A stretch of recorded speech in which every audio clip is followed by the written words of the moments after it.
What's up, Tweeners? Welcome back to another video today here on the channel, and we have a very special video today. We have professional tennis coach Bastien, a close friend of mine. I met him at the Challenger tournaments that I was going to last year, maybe a year and a half ago, but he is Dalma Golfi's coach. He is the coach of Zavatska, a young Ukrainian. He was the former coach of Alize Cornet, so he's worked with top talent, and he still works with top talent on the women's tour, and we had a lot of fun talking about what he looks for when he coaches different players. He works at the All-In Tennis Academy in Nice, France, where Jo-Wilfried Tsonga plays, Lucas Pouille, Ugo Humbert, and working along with those coaches to help these players develop. And he works primarily with women, and he does a very good job with it as well. So we got to dive into his mind and see what kind of coaching philosophies he does for his players, as well as working with tennis academies like the All-In Tennis Academy and other academies that may have different philosophies along the way when it comes to developing players. So I hope you guys do enjoy this video. If you are new to the channel, consider subscribing to the Tweener Tennis channel, as well as making sure your notifications are turned on, so that way you're not missing any new content that we're posting here on the channel. We have a lot of new faces here. We have a lot of new subscribers, so I really appreciate that. So if you guys still aren't subscribed, make sure you're subscribed. Join us on this journey. We have a lot of interviews, match play, everything, analysis, as much as you can think of when it comes to tennis content. So make sure to stick around and make sure you leave a big like on this video. And now let's get into the interview with Bastien. Hope you guys enjoy this one. Thanks, guys. With what? So you work with Dalma, you work with Zavatska, you work with other players at the academy. Yeah. How do you figure out, or how do you give attention to each player without taking away time from another one? Wow. Does that make sense? I think yeah, it makes sense, but I mean, it makes sense when you are really working for an academy. Yeah. Because most of the time when you are working for whatever, it's an academy, a training center, or with the team, you know, you share your time for in between different players. If you are working with 2 or 3 young players, or it's not often that you have to share your times between 2 pro players. Okay. Like, let's say pro players which are going a lot in tournaments on the tour, like sometimes in WTA events, or maybe all the time. What I had to do in the past, I will not say the worst, but the most complicated I've experienced, and it didn't last for so long, but it was a short time, but it was difficult. I worked in the same time with Seva and Cornet. Okay. So at this period, Alize Cornet was maybe 30 or 35 WTA. And Natalia Viklianseva, she was, I think she was just about entering the top 100. She was maybe 90 or 85. Okay. Like that. And this was tough. Just because you have to travel with both of them if they were both in the top 100, right? I've done only one tournament with both of them. And that was the first one and the last one. There. So I guess it's much tougher than people think when it comes to that. So yeah, I think especially with the girls. I mean, I don't want to be mean, or it's not how to say, it's not against the girls I'm saying this, but I used to also work with the boys. It's not the same. It's much easier with the boys to be like a team, you know. Okay. Because they are a little bit less than the girl. They are not really looking at, he's more with him than with me. They see the group. I mean, they see it as a group, actually. Okay. And the girls, they are taking care and paying attention more about what they get from you and what the other one gets from you too. Got it. I think it's not really official, what I'm saying? No, but That's what we feel. That's why I'm trying to take care a lot about. And when I'm talking with coaches about the same topic, that's what we all feel, you know. You have to take care about this. But it's about going in tournament, about sometimes it's just simply when you are on court with two players, whatever, it's boys or girls. You know, you have a session with two players. You try not to be on the side of the same player for the whole session. Yeah, it's as simple as this. So it's the same when you go in tournament, and it have to be even. You have to pay even more attention to this in tournament, because in tournament there is pressure. In tournament they get nervous, they get stressed, so they kind of can turn into psycho, you know, about so many details. Of course. It will not affect them the same way if it's just a normal training or a normal day. You mentioned like the difference between teaching boys and girls, or men and women. Why have you decided to work only with girls? It seems like from how long I've known you, you've only worked with professional women. Is that true? So what would you say the difference is between coaching men and women? First, I will not say I really chose it. Okay. Yes and no. I mean, I started like really young. I started coaching really young. I was like coaching. I started to work in tennis on the court. Yeah. I was like 15, 16 years old. Like I was playing and I was training myself in the tennis camps, you know. Yeah. And I was a kind of good player. I'm really not saying I'm a good player. I didn't succeed in tennis, not at all. So I will not see myself as a good former player. But when I was young, I was not too bad, and I was a kind of a good player for this tennis camp. And I had no money, so I was in trouble to pay for the trainings, you know. Yeah. And the guy proposed to me, okay, if you want, you come for training in the morning, and in the afternoon you stay and you help the coaches. Okay, all good. Let's go for this. So I started like this, and I was teaching very like babies, you know, 5, 6, 7 years old to play tennis. Yeah, the kids. I started like this, and then I liked it like so much, and that's how it started. So and step by step, so I passed my exam. You have it's really the federation is really powerful in France. You cannot coach like this, you know. You cannot get out in the street and say, I'm a tennis coach. Who wants to take lessons with me? You have to get a diploma. You have to get a license. It's really, everything is set. Oh, wow. So it's really official, and like you have to have a certificate that says you are a coach. Oh, wow. Like it's not like 5 days, you know, it's 2 years. Yeah. Jesus. Yeah. So when I got this diploma, I started to work in my childhood club, tennis club, and I got more and more responsibilities, and then we used to work. It's working with the leagues in France. Okay.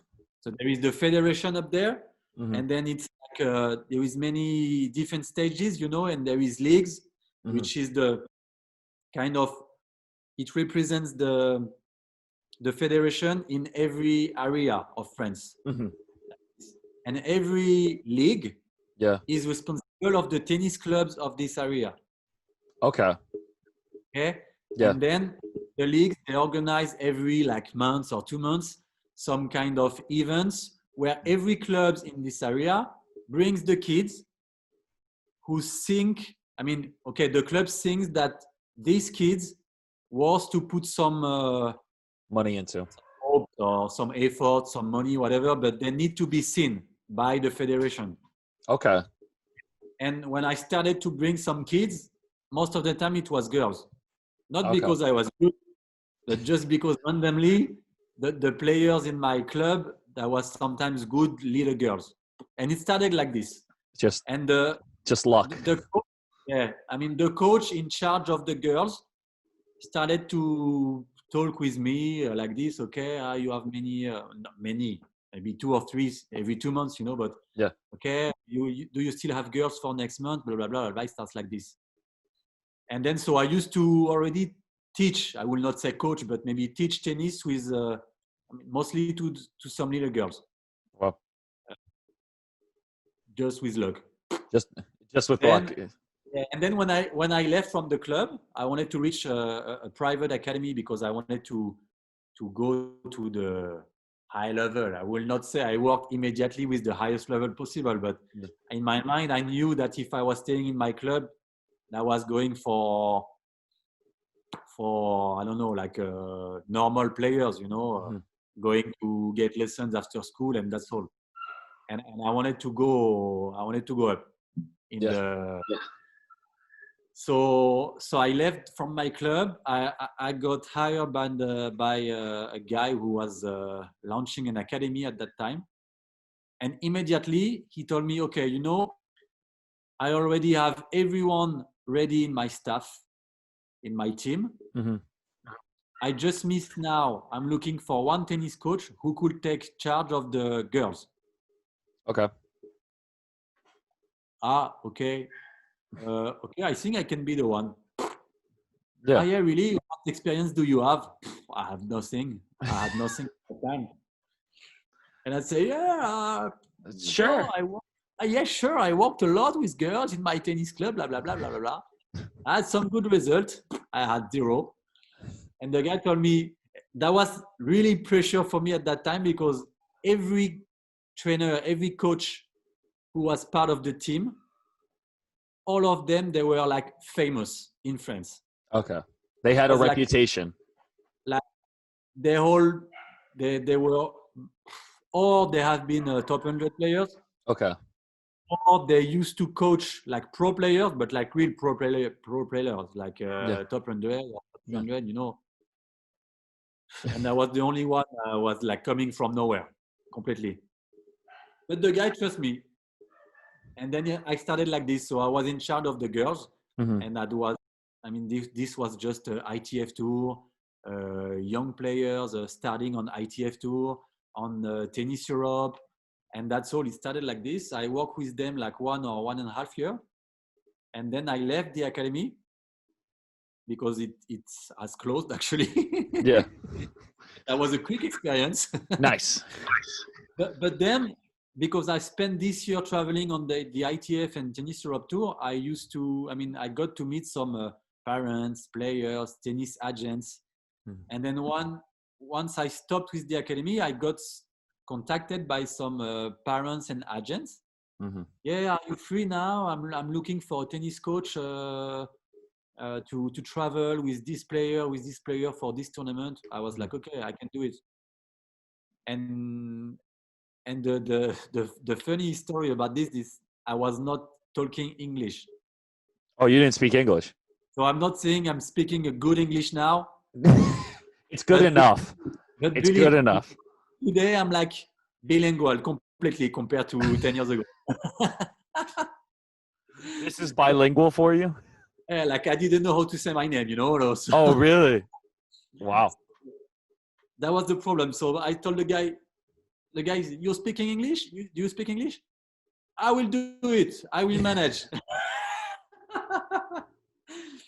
And the guy made me come for like so important tournaments, one of the biggest in France, under 14, with one girl from Serbia, one guy from Ukraine, both of them under 14, and they both reached final and semi-final. And you didn't speak English? 0 words. So I was like, you know what? I was every single evening in my hotel room. Yeah. Google Translate. Okay, so tomorrow I have to tell the guy to play like this and to do this.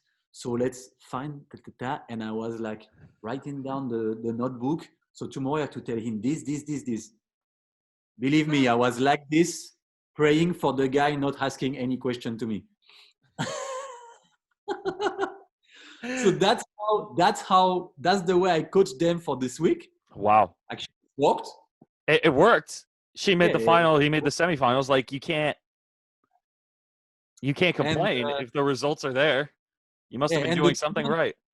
The tournament was actually the second biggest tournament in France after Les Petits As in Tarbes. Okay, I was about to say, was it Le Petits? Believe me, it was a big one. Okay. And after that, the agent calls me like, oh my God, you did a good job. I asked both kids and they liked working with you. I was like completely. It's like how?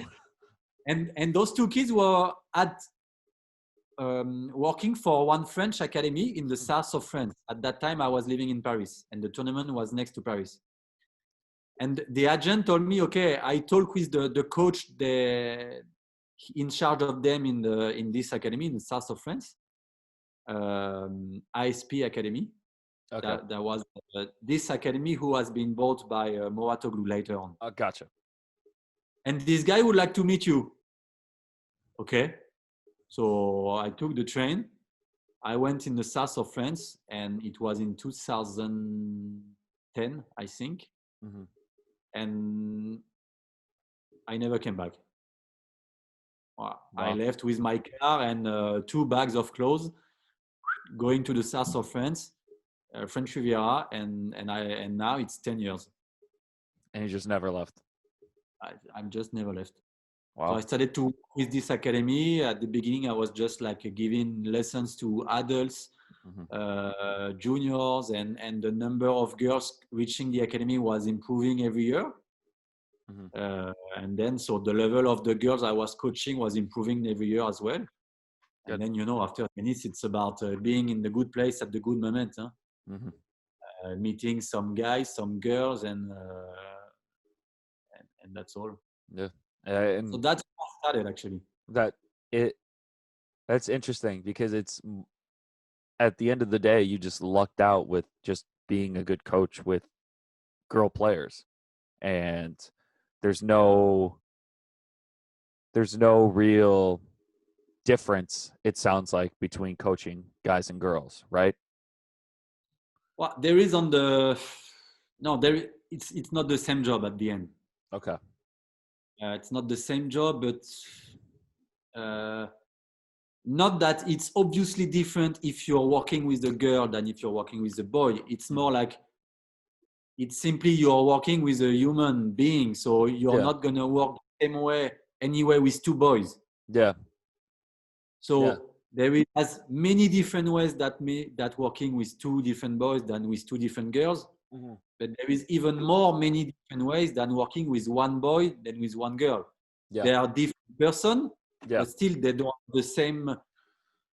It's 2 times different, Okay. Yeah, exactly. Because there is a lot of things in common between boys. There is a lot of things in common between girls. There is almost 0 things in common between boy and girl. Yeah. So that's all. That's all. So, but it's like working with 2 different girls. They are not playing the same game, not the same game style, not the same identity, not the same intentions in terms of tactic. That's all. But once you get used to working with girls, because you kind of understand better the way they walk, the way they think, the way they react, let's go. Yeah.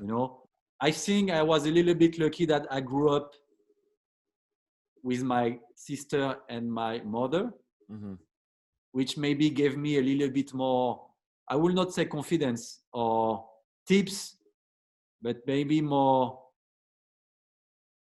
habits or compassion. I'm not surprised when I started to work with girls, and a lot of coaches I crossed on the tour. Oh God, you're working with girls, man. It's horrible. Yeah. And then one day they tell you this, one day they tell you this. They go in every direction every single day. Yeah. And for me, it looks more familiar maybe than and less panicking. For me, I had no reason to panic. Yeah. Okay. I used to see my sister growing up, and that was the same kind of same kind of stuff. Yeah. Reaction. So it's okay. So maybe that was my luck. Yeah. And also, I always used I used to be interested and passionate by psychology. Okay. This for sure. Okay. And when I started to coach, I got this feeling that it's more interesting for me to work with girls because I see they are more like this, and they are more sensitive on the, let's say, psychological part, and they are more, it match more with this, you know? Yeah, of course. But yeah, I understand. And I actually want to touch on the academy that you now work for versus, well, not versus, but you now work at the All In Tennis Academy.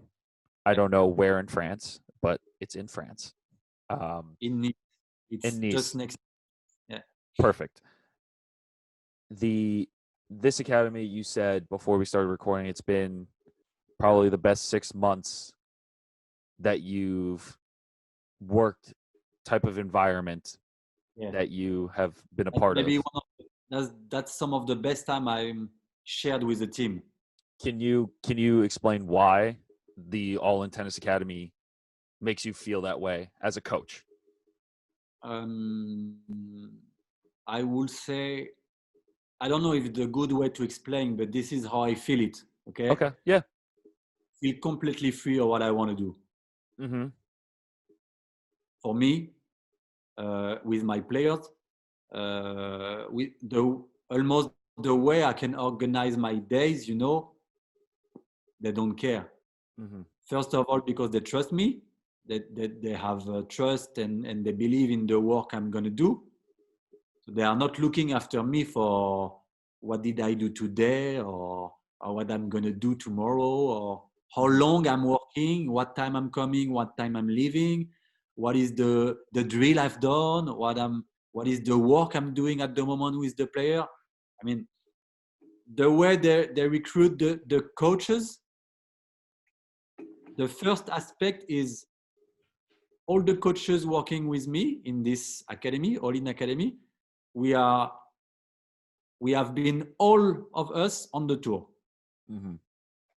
Whatever it's former player, so you have been on the tour for yourself, or you worked already with pro players. Okay. Like when I'm saying pro players, it's not like ITF, huh? No, it's ATP, like, WTA. top 100, top 200s. Good players. So we have all experience, and we are experienced enough to know what we do. And for I would say for the managers to trust us. Okay, so they are not behind us like crazy.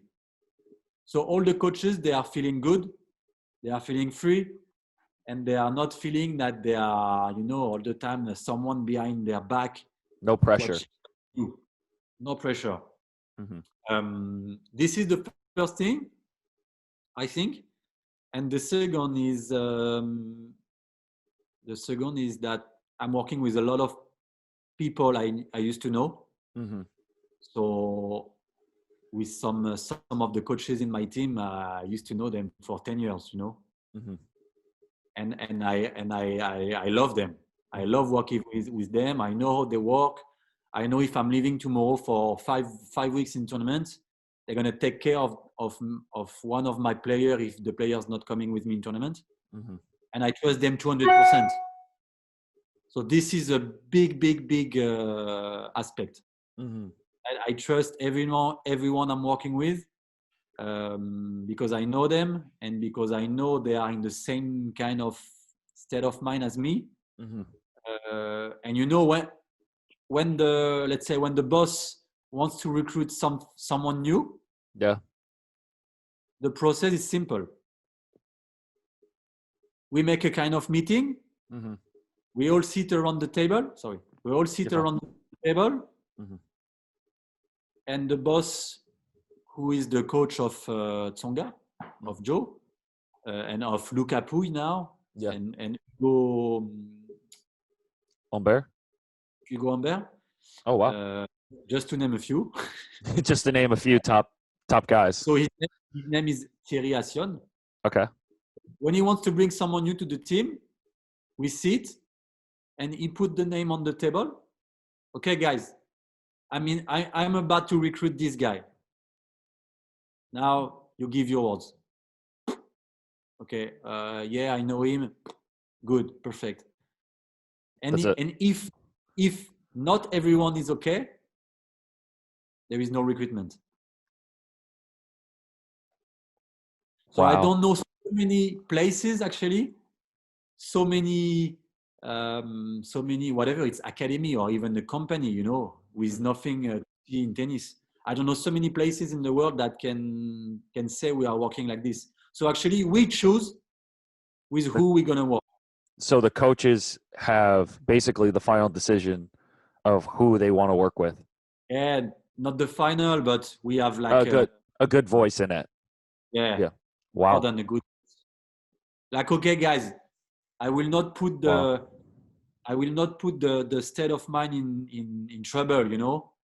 So give me your words. If everyone say yes, we go for it. If someone has some doubts or something a little bit special to say, let's talk. I like Let's it. see. I like it. How would you compare, because you've obviously worked for other academies and you've seen how different academies have worked. That seems like something that academies can work off of. What are some things that academies should be doing and should not be doing when it comes to player development? Because I know we talked about this before, but I wanted to get more of a on-camera type of reaction to it. Because it's tough. Dangerous. Just be careful. I want an honest opinion, but no names.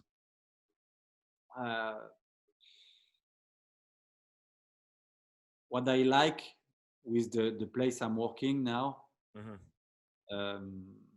it's not to promote. Actually, I have nothing to win to promote them. Okay. It will not change my salary. It will not change my position. I don't mind. But what I like by working when I'm working now is that we don't lie to the parents or the players. Okay. So we are not selling actually anything. You see what I mean? It's not like it's not business. And now in academies, it became a business, which I can understand. Everyone needs to live and to get money, and tennis industry is quite big now. So you can get money in tennis, especially when you do a good job in academies, but you need to sell. You need to talk a lot. Okay, and you need to say yes. You need to make them dream, and you need to. And most of the time, when you start like this, you start lying, of course. And we don't promise anything, and I think that's the good. That's a good point. We are not saying, okay, your kid is going to become one of the greatest if you come to work with us, because we don't want to grow so much. That's the first point. We don't want to. So if we don't want to, we don't need to. So we put the priority on keeping a good atmosphere, whatever it's in between coaches or in between players and between coaches and players. That's our number one priority. And this is not true everywhere. Everywhere I went, I didn't experience all the academies in the world. Okay. But just from your experience. From my experience, once you get too big, you completely lose the atmosphere. Oh, wow. Which is, it's not the fault of this guy or this academy or this brand, you know. It's just because it's like this. When you get too big, when you grow up too much, and you have, I don't know, 200 or 300 kids on site every single day, I'm sorry, you cannot say you are working individually. This is just not possible, because the coaches are working from 8 a.m. to 8 p.m. I mean, can you explain to me how the guy is fresh after 3 days to develop his player, to spend time enough to work after the session, to spend time on thinking about the development, on setting up the next sessions, on organizing and choosing the plans for the next tournament. And come on, when you have a little experience in tennis coaching, you know how much it takes time on your private life. It impacts your private life. It's huge. So if you don't have time enough, first to get fresh, to rest. Yeah. I'm sorry, but it's true. No, it's true. You cannot work well. So you cannot keep your promise. Your promise. Sorry. To okay, we work like so individually because each coach is completely dedicated to these players. Come on, when the coach has 8 players to take care about, I'm sorry. I see how personalized my way is to work with players. I could not do it with 8 players. Not even with 6, not even 5. I'm sorry. Maybe I'm bad. I don't know. But I cannot do it. It's a lot of hats to wear because especially if you work with a lot of players at the top level, say one coach is working in the ATP, WTA level, and they're working with 5, 6 players. How do you have time to go through everyone's game without getting your own time to work on yourself, I guess? Because that's it. Like you said, it takes a toll on your personal life because you're spending, if you have 5 to 6 players and you spend 3 hours each with each player, or not even 2, that's your entire day gone. Like you don't have time to do anything else. No, and just one simple example, very simple. When you get maybe the biggest quality you can put on the tennis court when you're coaching someone, except when you are in one-on-one coaching, okay? Let's put private coaching on the side. So what's the best quality you can do? It's one coach for 2 players. Okay? You already share your time twice. Yeah. Half. So you are, for half of the session, you're not watching the other player. For half of the session, you're not taking care about watching him, analyzing him, talking to him, thinking about him and for him, you know. So just this example already, it says it all for me. Wow. And honestly, no, it's true though. I see how much I dedicate myself when I'm working with a player.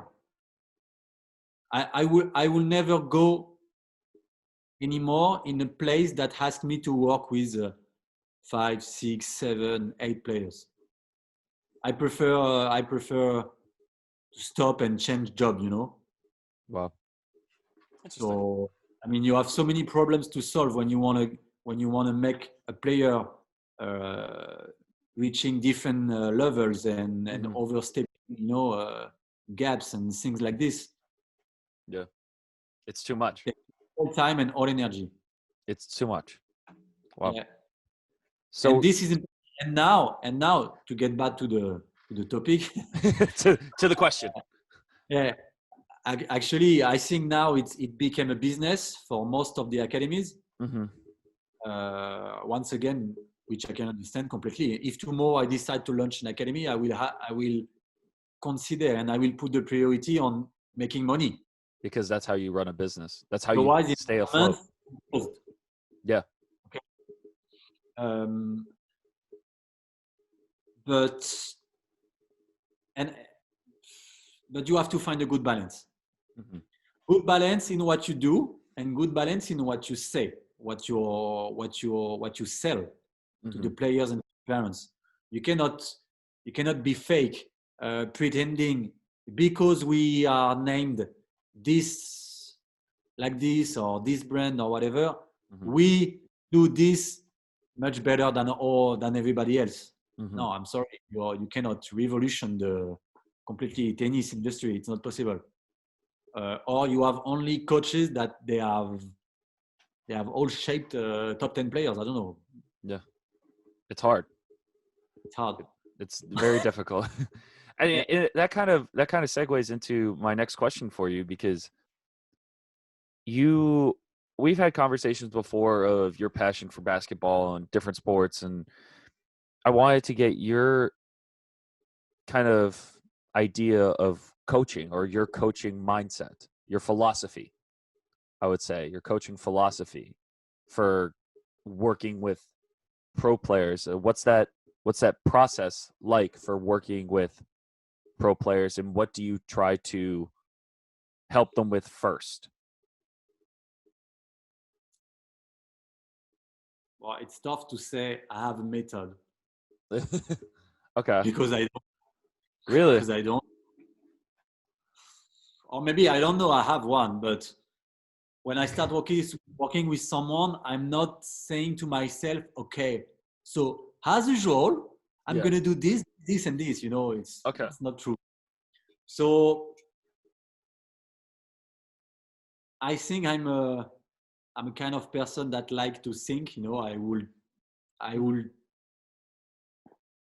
I will say about myself that I'm a thinker. Just title you thinker. So I used to not talk too much at the beginning. Okay. If I had few things to say that I can repeat all the time, a kind of process, so a kind of method maybe. Mm-hmm. I would say I like to watch a lot. Mm-hmm.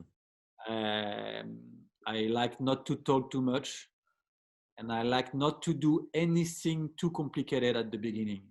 Okay. So I will not start working with someone changing the technique, and except if there is a big trouble, okay. But I will not take this risk to do it. And I think, first of all, I try to get the confidence of the player. Mm-hmm. Not really to make the player confident on court. I try to make the player confident being with me. Okay. And for me, I like to start talking with them a lot outside of the court, but not too much on the court. On the court, I'm more like, okay, now I get back and I'm going to watch.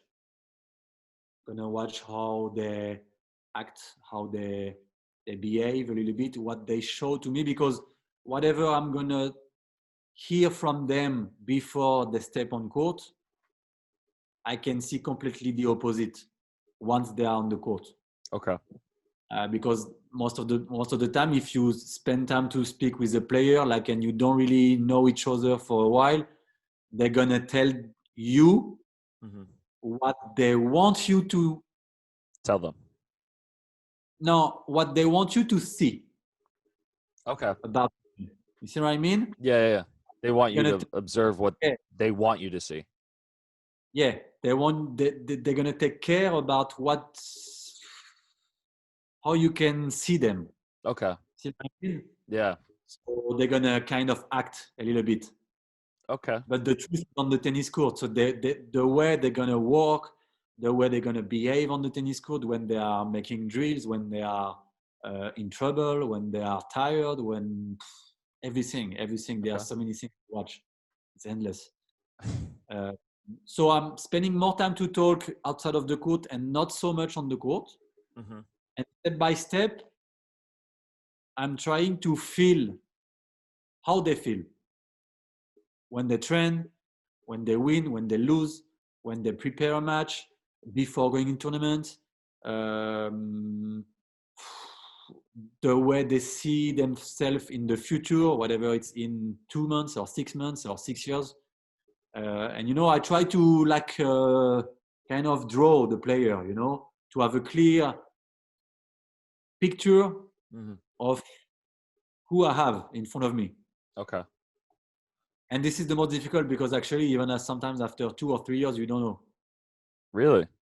It takes, you think it takes that long to figure out a player? It depends also how much time you spend together. Okay. But it depends also how much the player lets you in his world, you know.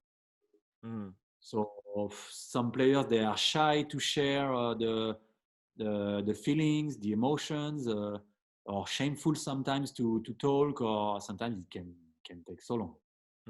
So, but you have to find a way to work. Of course. Even if it takes time. If I could summarize, I would say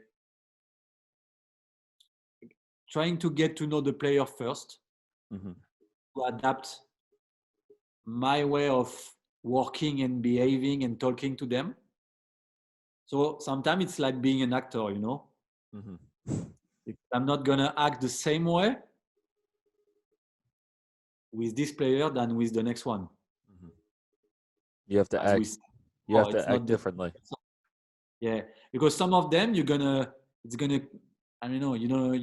click with them with a precise type of character or way of working, but with the another one it will be completely different anyway. So you cannot repeat the same with every players you are working with. Yeah, of course. You can't really. It has to be different all the way around because you can't, like you said, they're two different humans. Yeah. So if you're just trying to apply the same methodology with everyone, it's not going to work.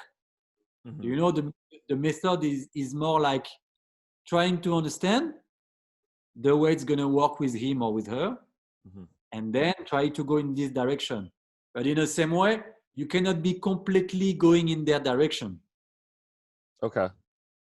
Because I think your quality as a coach it's also to bring new things and to bring something from your experience and from your past and from your knowledge, okay? And trying to give it, to propose it, to guide them in the best way possible. But you cannot be just, you know, on the side all the time. And just trying to guide them and just going in their direction completely 100%. I don't know if you understand what I mean. It makes sense because the path that you're trying to create for your player is not the direction that you may see them, or it may not be the direction that you're trying to take them, because they could be trying to go this way, but you see them going in a different direction, and you kind of have to meet in the middle to see how you can fit the best of both worlds, right? Yeah. Let's say you cannot let them decide everything. You have to let them show you. Okay. And you cannot decide everything for them. Yes. Yeah, because that makes at the sense. end, it's not your goals, it's not your career, it's not your dreams. Yeah. And it's not you anyway. It's just not yourself. You're there for them. You're not there for you.